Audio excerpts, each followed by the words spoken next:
What are the best settings for rendering in Twinmotion? As always, the answer is it depends. Depends on the rendering engine you're using, so Lumen or Path Tracer. But before we dive into the settings, there is one more important distinction to make. When working on a project, there are two types of renders. Test renders, which you generate while working on the project, and final renders, which are the high-quality images you export at the end. During the project, you create many test renders, while the final render is something you generate only once everything is perfectly ready. With that clarified, let's look at the settings and start with the Lumen engine. When you open the settings panel, you might see a lot of parameters and think they are complicated, but trust me, they are actually simpler than they look. During the testing phase, don't change anything. Leave everything at the default settings, because they are already optimized for fast rendering. Only when you finish the testing phase and you're about to export the final render does it make sense to increase the quality. The first parameter to modify is scene detail, which should be set to the maximum value of 4. A higher value improves the accuracy of indirect shadows, the detail in shadow areas, and the number of objects considered by the Lumen engine. Next, go to Lumen Global Settings and enable the Full option. This mode uses the complete calculation for lighting, reflections, and shadows, which provides the highest level of realism available with Lumen. Then, open Lumen Reflection Settings and increase both quality and bounce count to their maximum values.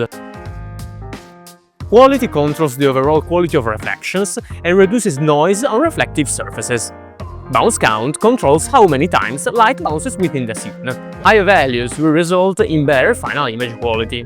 And finally, go to the Shadows section and enable Accurate, which significantly improves the shadow quality, as you can clearly see here.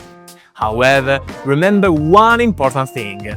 All these changes should only be applied before exporting the final rendering, because during the testing phase, they would only slow down your workflow.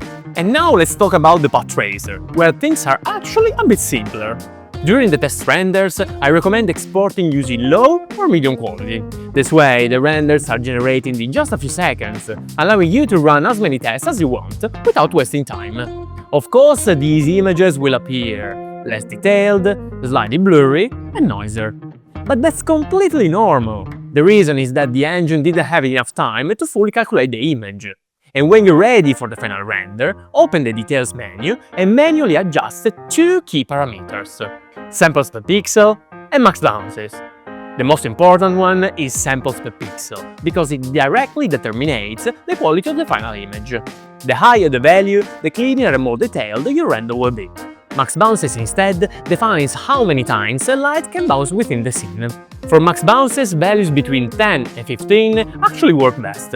Going higher rarely improves the image quality, but significantly increases rendering time. And for samples per pixel, I recommend 512 for a good render, 1024 for higher quality, and 2048 for extremely clean images.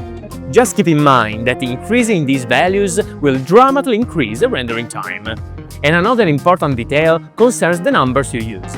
The samples per pixel value should ideally always be expressed as a power of 2, which improves hardware efficiency. So avoid random values like 500s, 800s, 1000, and so on, and instead use values such as 256, 512, 1024, and so on.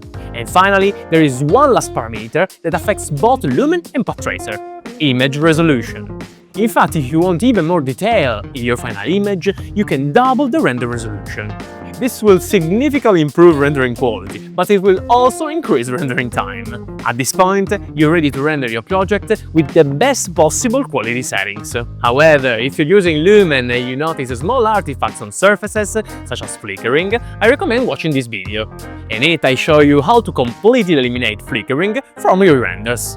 That said, I wish you a good day or evening and see you very soon. Ciao!